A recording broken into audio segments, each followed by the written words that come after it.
Bismillahirrahmanirrahim. Assalamualaikum warahmatullahi wabarakatuh. Innal hamdalillah nahmaduhu wa nasta'inuhu wa nastaghfiruh wa na'udzubillahi min syururi anfusina wa min sayyiati a'malina may yahdihillahu fala mudhillalah wa may yudlilhu fala hadiyalah.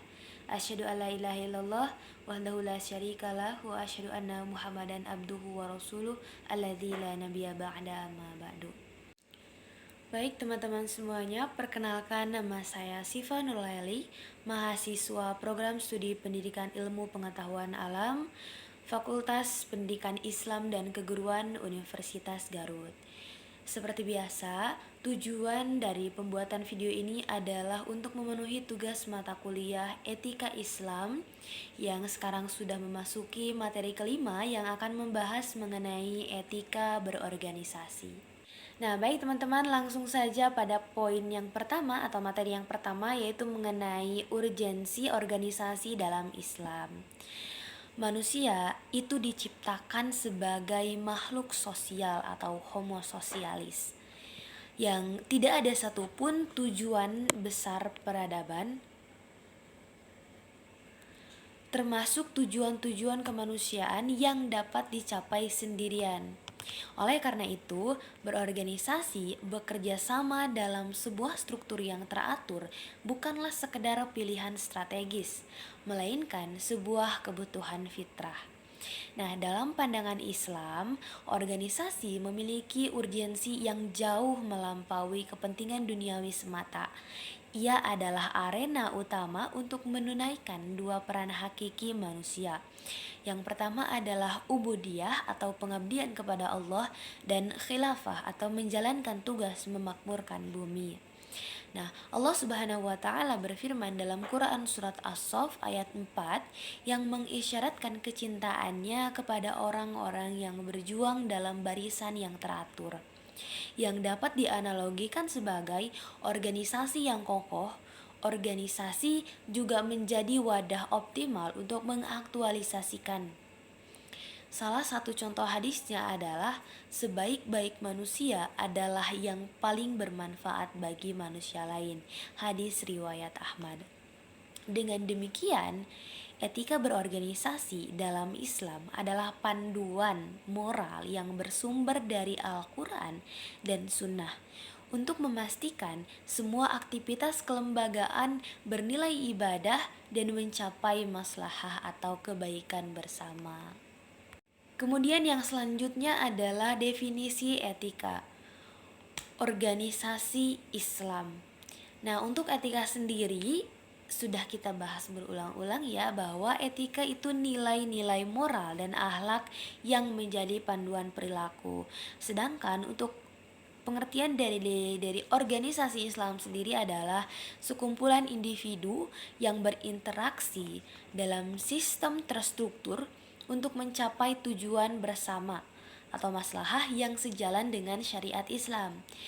Nah, kesimpulannya, panduan perilaku yang bersumber dari Al-Quran dan Sunnah untuk mengatur interaksi, keputusan, dan pencapaian tujuan dalam sebuah lembaga, memastikan semua aktivitas bernilai ibadah dan tanggung jawab. Kemudian yang selanjutnya pada poin ketiga, yaitu prinsip-prinsip dasar etika berorganisasi. Prinsip ini menjadi fondasi utama dalam setiap aktivitas organisasi. Yang pertama adalah prinsip tauhid atau kesatuan tujuan. Pilar pertama dan paling fundamental adalah menjadikan ridho Allah Subhanahu wa taala atau lillahi ta'ala sebagai tujuan tertinggi dan pemersatu organisasi.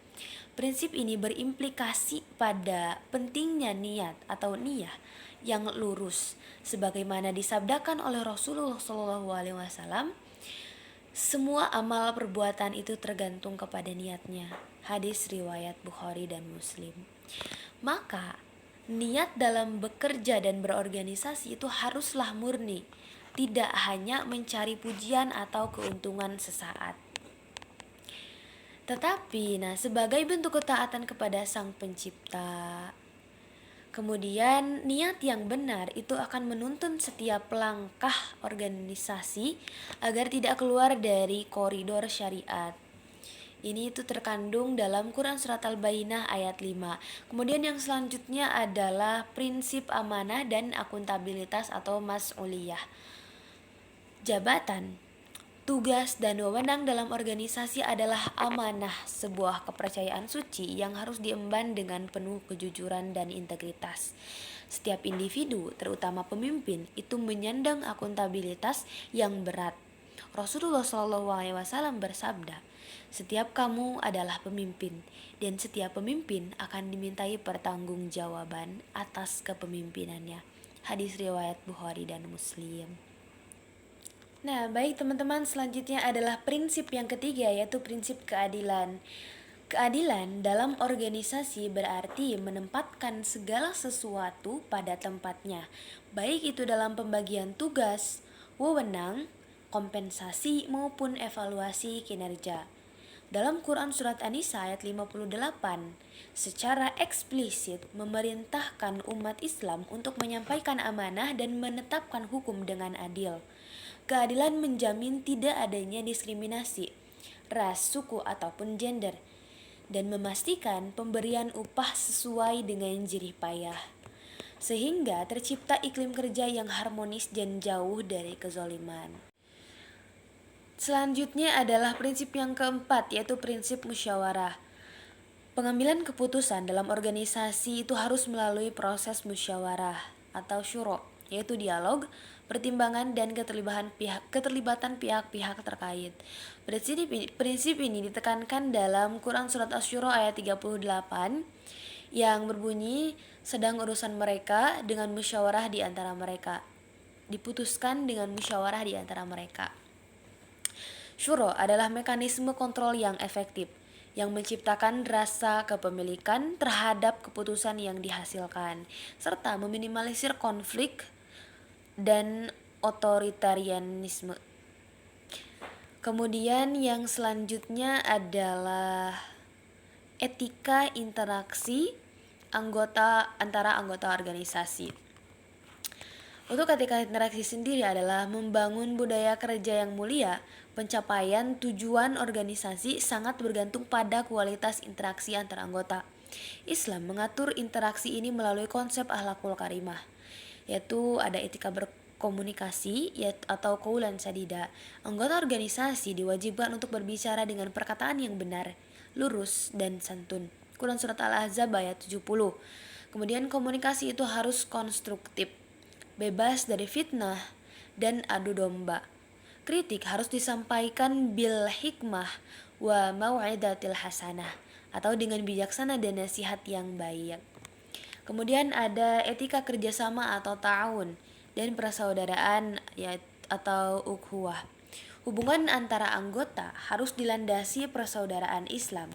Mereka harus saling tolong-menolong dalam kebaikan dan ketakwaan, serta menghindari kerjasama dalam dosa dan permusuhan.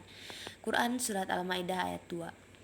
Nah, hal ini menciptakan lingkungan kerja yang suportif dan menghilangkan ego sektoral. Kemudian ada etika ketaatan atau iltizam. Ketaatan kepada pemimpin dan disiplin terhadap aturan yang disepakati adalah wujud komitmen kolektif. Ketaatan ini wajib selama perintah pemimpin tidak bertentangan dengan syariat Islam. Maka hal itu harus dilaksanakan.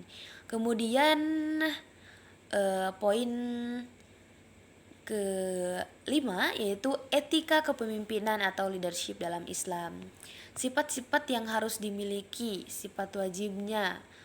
Yang pertama adalah sidik atau jujur, integritas. Jadi seorang pemimpin itu harus berintegritas. Nah, menyatukan kata dan perbuatan. Kemudian ada amanah atau dapat dipercaya, bertanggung jawab penuh atas jabatan. Yang ketiga fatonah, yaitu cerdas atau profesional, memiliki kompetensi dan kemampuan memecahkan masalah. Dan yang terakhir adalah tabligh atau komunikatif, transparan. Jadi seorang pemimpin itu harus mampu menyampaikan kebijakan dan informasi dengan jelas. Kemudian ada prinsip ihsan dalam bekerja. Ihsan itu bekerja dengan kualitas terbaik, seolah-olah Anda melihat Allah Subhanahu wa taala, dan jika tidak, yakinlah Allah melihat Anda. Kemudian yang terakhir itu penutup dan kesimpulannya. Jadi kesimpulan dari materi ini adalah organisasi dalam Islam itu bukan sekedar tempat bekerja, tetapi arena amal soleh yang terstruktur. Keberhasilan organisasi diukur tidak hanya dari capaian duniawi atau profit dan target, tetapi juga dari keberkahan dan ketaatan pada nilai-nilai syariat. Mengaplikasikan etika Islam menjamin organisasi mencapai maslahah, jadi kemaslahatan umum. Baik teman-teman semuanya, sekian materi yang dapat saya sampaikan mengenai etika berorganisasi. Semoga video ini dapat bermanfaat. Dan terima kasih yang sudah menonton video ini sampai akhir. Wabillahi taufiq wal hidayah. Wassalamualaikum warahmatullahi wabarakatuh.